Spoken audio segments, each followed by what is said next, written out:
जहरदार को मारना अच्छा था ना, ना तो जीना ना तो मरना। मैं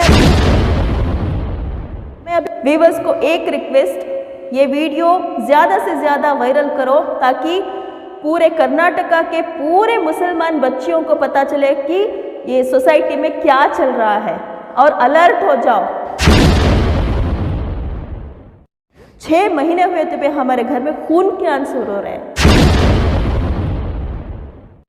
दूंगी एटलीस्ट मुझे देख के जो लड़कियां ऐसे हालत में फंस रही हैं या फंसने वाली है वो अलर्ट हो जाए।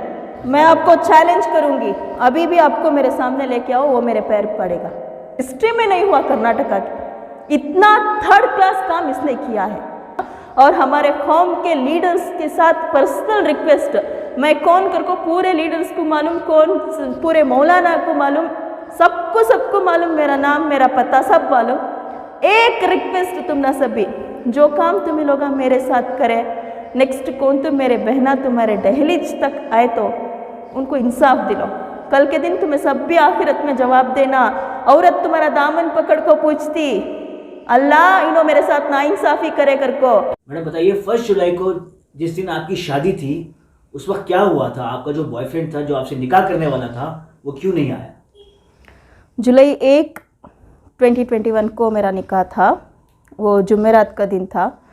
मंडे हल्दी सेरेमनी हुई थी, ट्यूसडे मेहंदी की सेरेमनी हुई थी, वेडनेसडे हमारे घर में आयते करीमा किया गया था। तो वेडनेसडे नाइट तक तो सब कुछ ठीक ठाक था, बहुत बिल्कुल ठीक ठाक था। मेरे घर में शादी का घर ऑब्वियसली हल्दी मेहंदी हो चुकी थी, सारे रिश्तेदार फ्रेंड्स रिलेटिव्स पूरे थे। मिसबा मुकर्रम ने वेडनेसडे नाइट अराउंड 2-3 ओ क्लॉक तक मेरे साथ बातचीत हुई थी, मेरे साथ और मेरे माँ बाप के साथ भी बात किया था वेडनेसडे के दिन।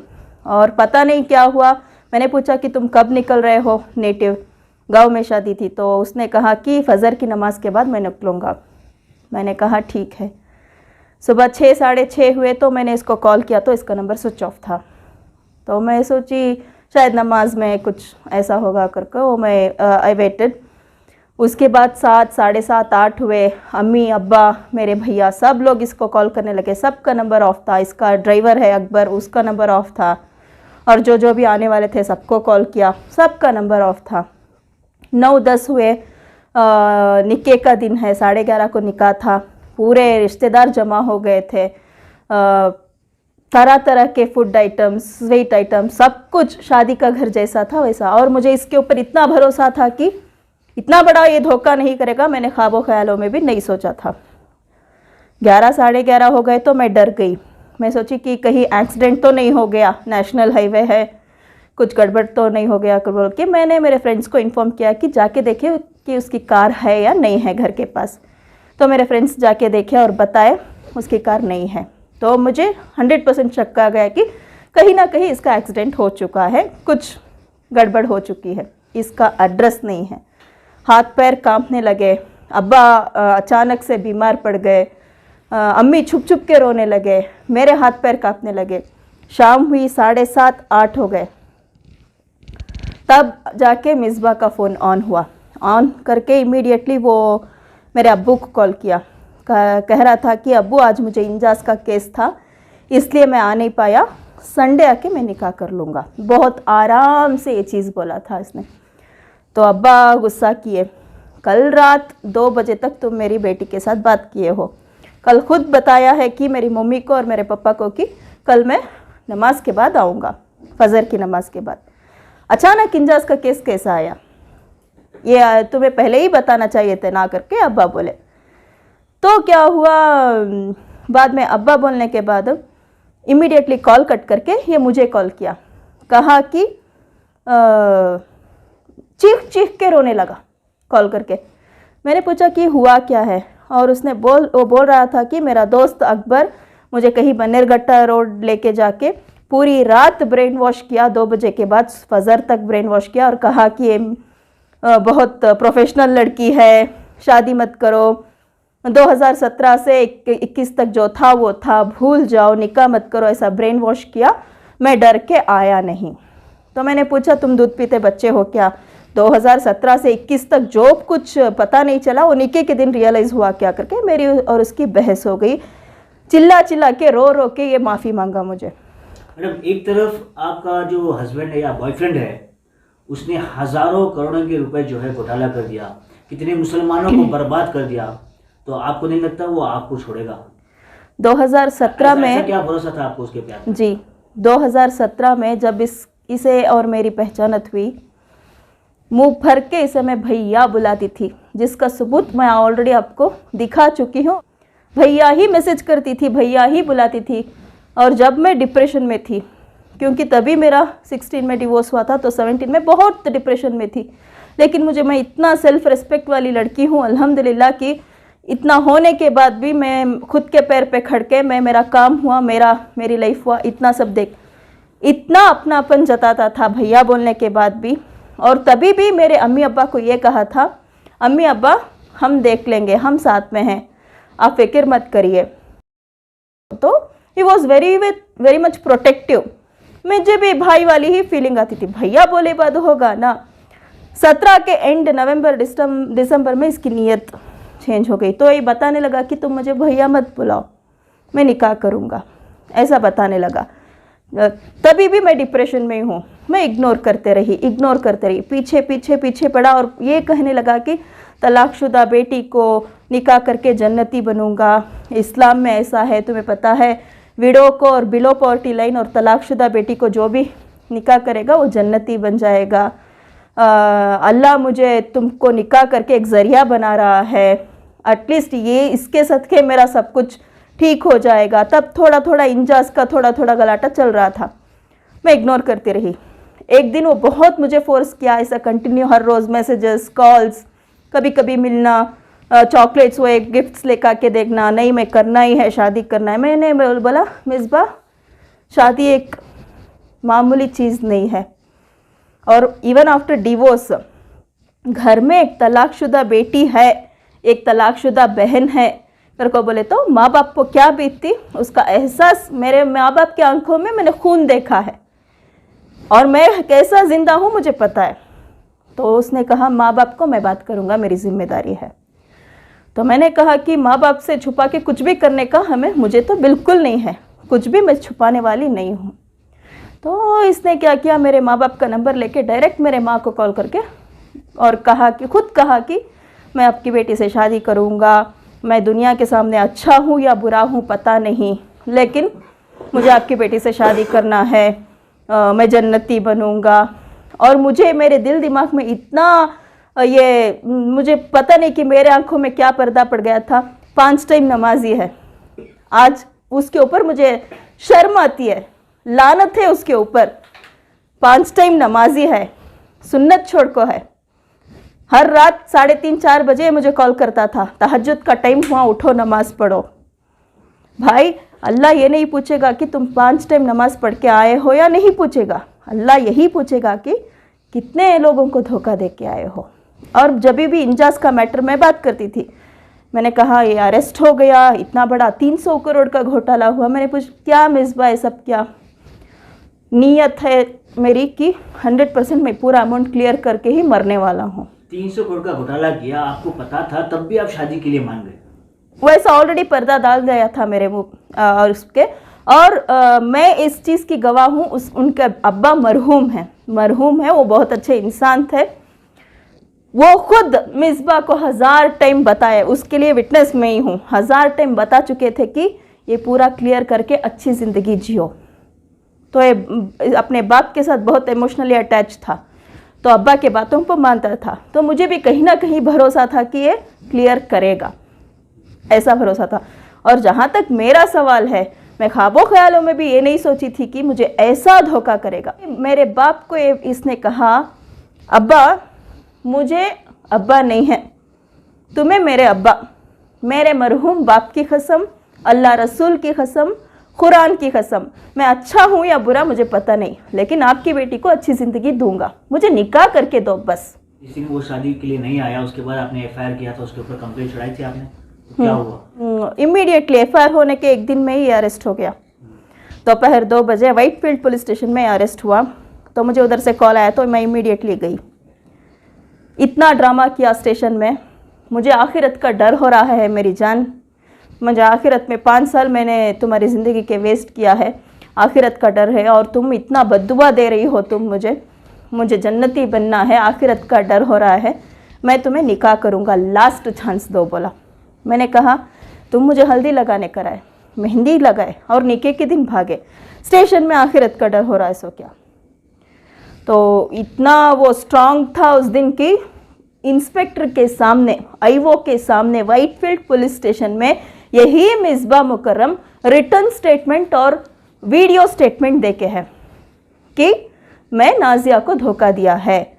2017 से 2021 तक रिलेशनशिप था। 1 तारीख को निकाह था, जुलाई 1 को। निकाह के दिन मैं भाग गया, दोस्तों ने मुझे भड़काया, मैंने गलती किया है, मेरा एक लास्ट चांस दो मुझे, मैं इसे निकाह करके अच्छी ज़िंदगी दूंगा बोल के वीडियो स्टेटमेंट और रिटर्न स्टेटमेंट मिसबा मुकर्रम दे के आया। बाहर आके मेरे भैया को कॉल किया, भैया मुझे आखिरत का डर लग रहा है, आखिरत का डर है, एक लड़की की ज़िंदगी बर्बाद करके मैं अच्छा सुकून से तो नहीं जी सकता, मुझे निकाह कर को दियो। जिस इंसान ने हज़ारों जिंदगियां बर्बाद कर दी है, हज़ारों औरतों को रोड पे ला लिया है, वो एक लड़की का क्या सोचेगा? नहीं भाई, वो पैसों का मैटर अलग है, ये तो पर्सनल लाइफ का मैटर है। मैं तो दिल से दुआ कर रही हूँ इंजाज इन्वेस्टर्स के लिए, जितने पैसे उनके बर्बाद हो गए ये इंसान के पीछे, अल्लाह उनकी कमाई में 100 मरतबा और ज़्यादा बरकत दे। जहाँ तक मेरा सवाल है, फिजिकली, मेंटली, फाइनेंशियली मेरे पास हज़ारों पैसे, लाखों पैसे लिया है इसने, जिसका प्रूफ, किस लिए पैसा लिया? जिसका प्रूफ भी मैं बता रही हूँ, जिसका प्रूफ भी मेरे साथ है। और अभी यही मिसबा मुकर्रम बोल रहा है कि मैं एक्सटॉर्शन कर रही हूँ।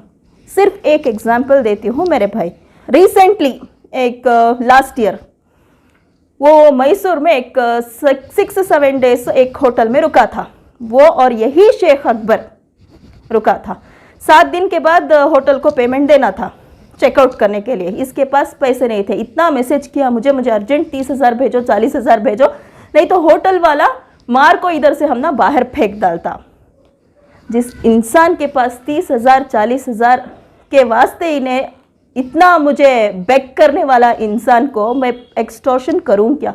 मैं भेजी तब भी होटल से बाहर निकल के आया, जिसका सबूत आपके पास है। तो एक्सटॉर्शन की बात ही नहीं हुई।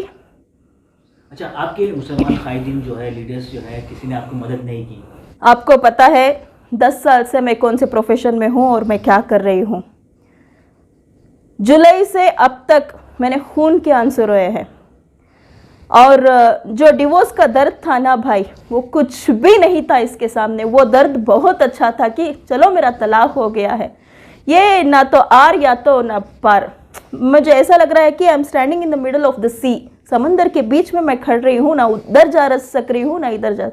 माँ बाप की हालत बुरी हो गई है, भाइयों की हालत बुरी हो गई है, मैं खून के आंसू रो रही हूँ। यही कौम के लीडर्स 10 साल मुझे क्या बोले, कौम की बेटी बोलते थे मुझे। कितने लोग मेरे ऊपर FIR किए प्रोफेशनल लाइफ में, किस किस के खिलाफ मैंने हिम्मत से बात किया, कितना प्रोफेशनल स्ट्रगल किया। PhD इन कर्नाटका वक्फ बोर्ड हूँ मैं। तो ये सब क्या बोले मुझे, हमारे कौम की बेटी, हमारे कौम की शान। जब तुम्हारे कौम की बेटी इतने बड़े प्रॉब्लम में है, तुम्हें लोग करे क्या? आपने किसी से मुलाकात की? 100% मैं मेरे फ्रेंड्स के साथ MLA ज़मीर सर के पास गई थी, मैं खुद गई थी, और जाके वो मेरे हाथ पैर में मेहंदी थे। जब मैं सर के पास गई तो हाथ पैर में मेहंदी थी। मेरी हालत इतनी बुरी हो गई थी कि उन्होंने मुझे देखते ही 2 डाउट आए उनके चेहरे पे, या तो मुझे कोविड पॉजिटिव हुआ है, नहीं तो मैं पैसों के ज़रूरत में हूँ। तो बहुत शौक हो गए और उन्होंने पूछा क्या हुआ तुम्हें पैसों की ज़रूरत है क्या, तुम्हारी तबीयत तो ठीक है क्या, क्या हुआ? बोले सब मिसबा मुकर्रम की मेहरबानी सर बोली। इमीडिएटली बैठा के मेरे साथ 1 आवर 2 आवर बैठ के उनके ऑफिस में ही पूरे फ़ोटोज़, पूरे वीडियोज़, 200 ऑडियोज़ मेरे और मिसबा के, 200 ऑडियोज़ जो मेरे माँ बाप को ये मैसेजेस करता था, वो प्रूफ, पूरे प्रूफ 1 आवर देखे सर, और बहुत शौक हो गए। और उन्होंने कहा तुम मेरी बच्ची हो, मेरी बहन हो, बहुत नाइंसाफ़ी किया है इस हरामी ने, मैं निकाह कराऊंगा, मेरे घर में मैं निकाह करूंगा, विटनेस मैं साइन कराऊंगा, ऐसा कोई लड़की के साथ खेला नहीं जाता। तो मैं और मेरे फ्रेंड्स ने कहा कि एटलीस्ट उसको बुलाइए तो सही, आमने सामने बुलाइए कि बाद में सोचेंगे कि क्या करेंगे। तो वादा किया सर ने, कंटिन्यूस फ़ोन्स में मैसेजेस में कांटेक्ट में भी थे ज़मीर सर। उसके बाद ज़मीर सर को डे बाई डे बहुत प्रेशर बढ़ता गया कि ये इशू सॉल्व करना ही है। तब उसके बाद उनके ईडी रेड भी हो गया तो उसमें थोड़ा टेंशन में थे। उसके बाद फाइनली अक्टूबर 30 को मीटिंग रखे सर। वो जुल्फ़िकर है ना हज कमेटी, एक्स हज कमेटी के एक्स चेयरमैन, सबको पता ही है, उनके ऑफिस में सेंट मार्क्स रोड में मीटिंग थी। तो अक्टूबर 30 को मीटिंग थी तो मुझे स्ट्रिक्टली ये इंस्ट्रक्शन था कि अकेले आना है। मैंने कहा अकेले क्यों आओ, इसके साथ भाग के जाके तो निकाह थोड़ी कर रही थी, लावारिस थोड़ी हूँ, माँ बाप है भाई, मेरे भाइयाँ हैं, मेरे वेल विशर्स हैं, अकेले बिल्कुल आने वाली नहीं हूँ। आपके ऊपर ये आरोप किसने लगाया कि आप एक्सटॉर्शन कर रहे हो? मिसबा ने लगाया। अच्छा, आप किसी उलमाए कराम से मिली? बड़े बड़े जो उलमाए हैं हमारे बेंगलोर शहर में? नहीं, वो है ना मिसबा के घर वाले मेरे ऊपर कंप्लेंट दिए बनशंकरी शरीयत कोर्ट में कि मैं एक्सटॉर्शन कर रही हूँ, ब्लैकमेल कर रही हूँ, पैसों के लिए कर रही है, कुछ भी नहीं था, फ्रेंड्स थे ऐसा बोल के। तो वो मुझे शरीयत कोर्ट से कॉल आया, नेक्स्ट डे इमीडिएटली मैं गई, पूरी किताब खोली, 2017 से 21 तक पूरी किताब खोली। तो उधर से शरीयत कोर्ट वाले मिसबा को उसके भाई को कॉल करके बुलाए कि ये आई है, आप भी आओ, आमने सामने बातचीत करेंगे। उधर से वे भाग गए। कम से कम 2 महीने कॉल किए वो लोग शरीयत कोर्ट से। एक तरफ पुलिस स्टेशन से वो निकल ले आया झूठे वादे करके जी। फिर वो गया एमएलए ज़मीर अहमद के पास, एमएलए ज़मीर अहमद के पास भी झूठा वादा करके भागा हो। फिर वहां से गया बनशंकरी नयाज पाशा के पास जी, फिर वहां से भी झूठे वादे करके भागा। उधर आया ही नहीं। अच्छा, उधर आया ही नहीं? आया ही नहीं। और वो 1000 बार कॉल करे, मेरे सामने ही कॉल करे कि ये लड़की आके बैठी है। अभी आपका क्या सिचुएशन है कि मिसबा मुकर्रम आपके टच में है? क्या वो आने वाला है? बिल्कुल टच में नहीं है वो। जो वो मैं बोल रही हूँ ना भाई कि उनकी माँ से, उसकी बहन से, उसको भी अल्लाह ताला बहन देखो है। उसको मैं एक सवाल कर रही हूँ, आप ही के घर में आप ही के बेटी के साथ ऐसा करे तो तुम्हें लोग क्या करते थे? गुंडाइज्म करते थे। तो मेरे साथ ना इंसाफी क्यों? पूरी खुली किताब है, कम से कम 1000 सबूत है। देखो क्या इस बीच में जिस तरह से आपके वीडियोस वायरल हो रहे हैं, क्या आपको कोई धमकी की कॉल आ रहे हैं या कोई वार्निंग कॉल्स आ रहे हैं? यही जुल्फ़िकर मुझे जुलाई से 30 लाख का ऑफर किया कि 30 लाख दूंगा, छोड़ दो। मैं बिकने वाली बेटी मैं नहीं हूँ। लास्ट तक 2 करोड़ का कॉल आया, 2 करोड़ दे देंगे, बैंगलोर छोड़ के गांव में जाके सेटल हो जाओ, 2 करोड़ को अपनी माँ बहन को बेच लेने दो ना, मैं बिकने वाली बेटी नहीं हूँ। और एक बात मैं ओपनली बोलती हूँ, मुझे डर क्या भी नहीं है। उनको यही मिसबा मुकर्रम एयरलाइंस के वास्ते 24 करोड़ इन्वेस्टमेंट करको है, इंजाज के पैसे में 24 CR इन्वेस्ट करको है।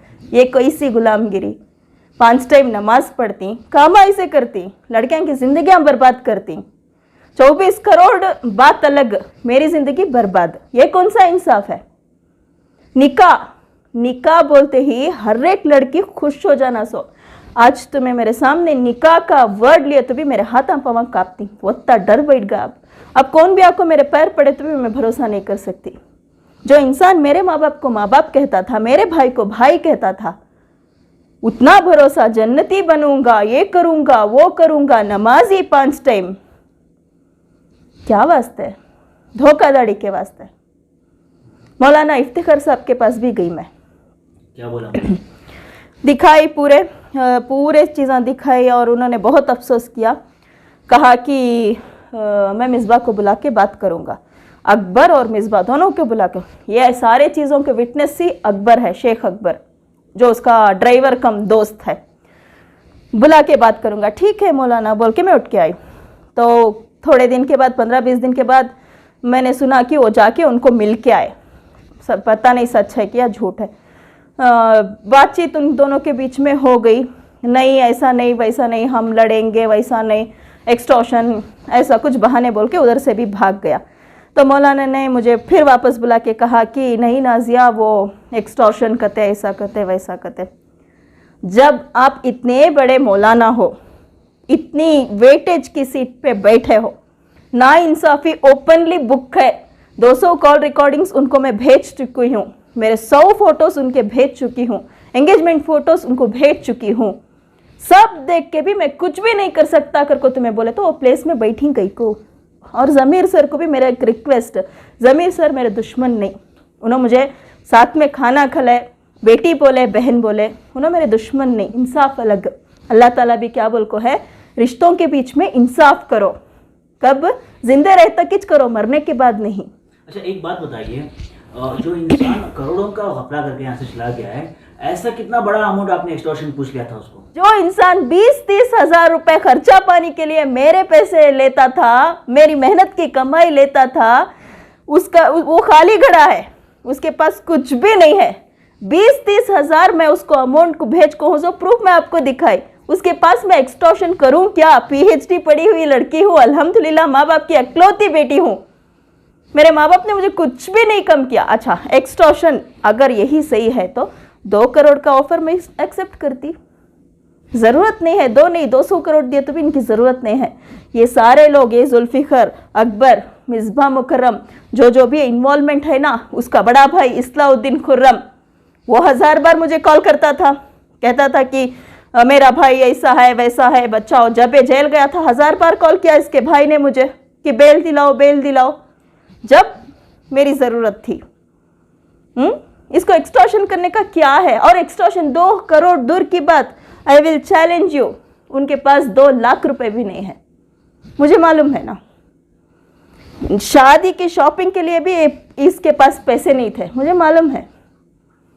20-25 हजार मैं खुद देती थी, जिसका प्रूफ मैं आपको ऑलरेडी दे चुकी हूँ। तो इसके पास एक्सटॉर्शन करने ने सलमान खान क्या देखने खूबसूरत, ऐसे कितने लड़कियों के साथ खेला है इसने? हाँ ये बहुत अच्छा सवाल किया आपने, ये तो मुझे बिल्कुल पता नहीं था। 2017 से 2021 तक आई ट्रस्टेड हिम ब्लाइंडली, कि का तो एक फैमिली का हिस्सा बन गया था। उसके बाद जब मेरा इशू बाहर पड़ा, न्यूज़पेपर्स में आने लगा, तो एक बार क्या हुआ, मुझे इतना डिप्रेशन था, मेरी जैसी स्ट्रांग लड़की सुसाइड करने का सोच रही थी। इतना डिप्रेशन में मैं एक बार क्या करी, मेरे व्हाट्सएप स्टेटस में हम दोनों का फ़ोटो डाल दी। वो फोटो देखते ही एक मेरी फ्रेंड ने कॉल किया मुझे, जिसका नाम मैं नहीं लेना चाहती, कहा कि तुम इसे कैसे जानते हो, क्या किधर कैसा कब। मैंने कहा ऐसा ऐसा हुआ है, मुझे बहुत तकलीफ हो रही है, अब्बा हॉस्पिटलाइज्ड है, पता नहीं कि क्या करूं। तो तब मुझे पता चला वो एक इंजाज इन्वेस्टर है, उसे भी ऐसे ही, 3 बच्चों की माँ है, उसे भी ऐसे ही मैसेजेस करता था, आई लव यू, शादी करूँगा, तुम बहुत अच्छे हैं, हिजाब में बहुत खूबसूरत दिखती, माशाअल्लाह, मेरी बीवी को कुछ पकाने नहीं आता, तुम्हें कितने अच्छे को। तो मुझे अब एहसास हो रहा है कि मेरे जैसे कितने लड़कियां हैं, तो मुझे मालूम नहीं। मिसबा मुकर्रम जो है अपनी भोली भोली बातों से बात करके लड़कियों को फंसाकर उनकी जिस्म के साथ खेलता था। 100% इमोशनली, फिजिकली, फाइनेंशियली खेलना ही काम था। लेकिन मुझे दूर दूर तक इसके ऊपर शक नहीं आया, बिल्कुल शक नहीं आया, क्योंकि इसकी बातें ऐसी है कि कभी भी सिंगुलर में बात नहीं किया, सलाम के बगैर बात नहीं किया, अम्मी को अम्मी, अब्बा को अब्बा, कैसा शक करोगे आप? क्या मिसबा मुकर्रम की शादी हुई थी पहले शादी हुई थी, 2016 में हुई थी। लेकिन मुझे अब पता चल रहा है कि मेरे जैसे बहुत सारे लड़कियां हैं, जिसके 2 या 3 लड़कियां मेरे कांटेक्ट में है, अभी भी मेरे कांटेक्ट में है। अब जब ये इशू बाहर आया तब से कांटेक्ट में आ गई है, और वो सबूत भी ऑलरेडी इकट्ठा हो गई है। आप क्या चाहती हो मैडम, आपको इंसाफ चाहिए या आपको आपका शौहर या आपका जो बॉयफ्रेंड है मिसबा मुकर्रम, वो आपकी ज़िंदगी में वापस चाहिए? 6 महीने हो गए, आज तक मैं कैमरे के सामने नहीं आई, लास्ट वीक से ही आ रही हूँ। मैंने सब्र बहुत किया, और एक कहीं ना कहीं होप था कि मैं 4 दीवारों के बीच में इशू सॉर्ट आउट करना चाहती थी। मैं स्टेशन कोर्ट मेरी ज़िंदगी में नहीं गई हूँ। जिसके साथ मेरी शादी हुई थी उसने भी म्यूचुअल डिवोर्स देके साइन करके चले गया, ना कि हम स्टेशन भी नहीं गए, कोर्ट भी नहीं गए। लेकिन इस बंदे ने सब घुमा रहा है मुझे। अब मैं यही आज 1 वीक से मैं कैमरे के सामने आने की इंटेंशन सिर्फ ये है कि जो मेरे साथ हुआ मेरे कौम के दूसरे बहनों के साथ मैं होने नहीं दूंगी। ये हरामियों का ट्रू कलर पूरी दुनिया को पता चलना है। देखो, इनके तरफ से पूरे कौम को पूरा बुरा नाम, दाढ़ी छोड़ को नमाजी हमें आओ जो बोले को क्या कामा कर रही कि घर में औरता नहीं, माँ भाना नहीं है, अल्लाह ताला एक बात बोल को है, मर्द अपनी जवानी में अपनी बहन और बेटी का नसीब लिखता कहते। ये काम ये मिसबा मुकर्रम ने किया है। दर्द होता है बहुत, खून के आंसू रोए हैं, और सिर्फ ये इंटेंशन है कि मेरे साथ जो हुआ वो मैं किसी के साथ होने नहीं दूंगी। एटलीस्ट मुझे देख के जो लड़कियां ऐसे हालत में फंस रही हैं या फंसने वाली है वो अलर्ट हो जाए और ऐसे इंजस्टिस के खिलाफ आवाज़ उठाओ। मैं बोलती हूँ सो आवाज़ उठाओ, कुछ गलत नहीं, हम इंसान हैं, धोखा हम दिए नहीं, हम धोखा देने वालों में से नहीं, अल्हम्दुलिल्लाह मैं धोखा खाने वालों में से हूँ।